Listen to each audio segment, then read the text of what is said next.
Technique number 18 in the Kenpo Karate for Christ third round curriculum is reversing circles. Reversing circles is also going to show up in long forward, and it's another one of our combination attacks. But this one's a little bit more of a, it's not your typical attack. It's not the left-right punch. It's not the front kick followed by the punch. It's a little more unconventional. It's going to be a left roundhouse kick followed by a left punch, right? So they're doing a, I'll show mirror image here, left roundhouse coming at you, followed by a right punch here. So our defense on this is going to be, we're going to start in fighting stance, and as the kick comes in for reversing circles, we're going to use a universal block, but not a traditional one. Traditionally speaking, my front leg and the front arm is the high side, and the back side is the one that does the downward block. We're going to alternate that now.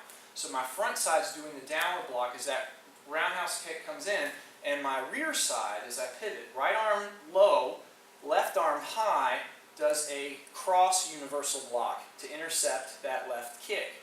You want to kind of pinch your elbows together, keep a tight wall, because we don't know what direction that kick's going to come in. It could ride up at an angle, it could come in nice and flat, that'd be ideal.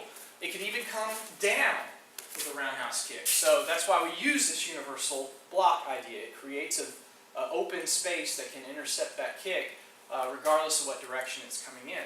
Now as soon as they deliver that kick, before we have a chance to respond, they'll plant down and add the punch to it. So the roundhouse kick followed by like a jab.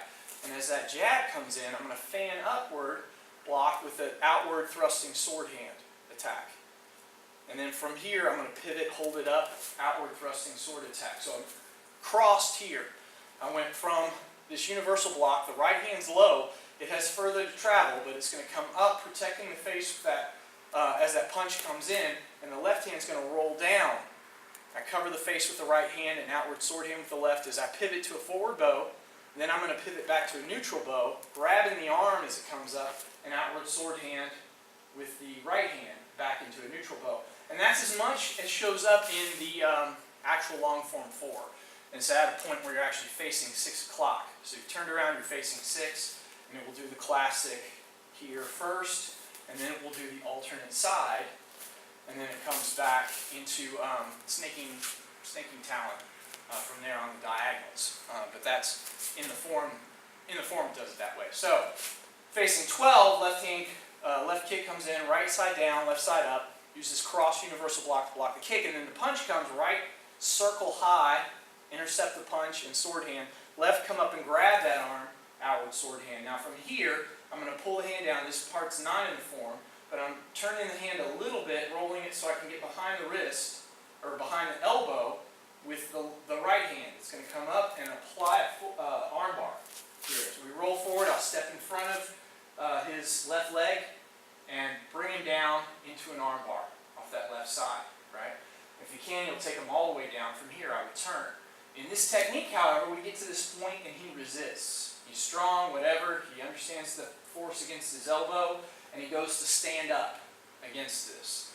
So rather than fight them, even if we have good leverage, and you could probably break their arm if you push hard enough, it's always better to go, rather than fight with strength, go with whatever they're giving you. So if he's forcing his way out of the arm bar, which is a technique that takes you forward, he's giving you one of these that takes you back, right? We can roll into a figure 4 pretty easily, or in this case, we're going to gain space by stepping back with the outward wrist lock, which is we've used that before. We used that with offer of dust, the same idea. Did an arm bar, couldn't take him down then, we switched grips, came back with an outward wrist lock.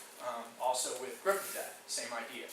So we're here in the arm bar, they're fighting it, we'll switch hands here, come back here to grab as they fight it, but before we go straight back into the outward wrist lock, the new step's going to be, we're going to hit them with a back fist real quick, so they don't notice this hand switch, because that's the moment where the technique's a little bit fragile. When you go from a good arm bar, and they're fighting it, and then you're going to transition to an outward wrist lock, have to grab his hands a different way. So in that moment, we're going to first back fist to the eye, so that they're not seeing this hand switch. And then they're still fighting up anyway, so we step back, put them on their back with an outward wrist lock to that left arm, and then from there, full cover out to 6 o'clock. All right. Again, that's reversing circles.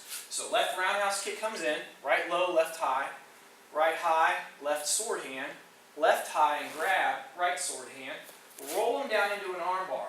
Now when they fight that, we're going to back fist, grab, changing our grip, step back, outward wrist lock to put them on their back, and then full cover out. That's the whole technique. One more time, reversing circles, we're in fighting stance. Outward wrist lock, and full cover out. And that is technique number 17 for the Kenpo Karate for Christ 3rd Brown curriculum.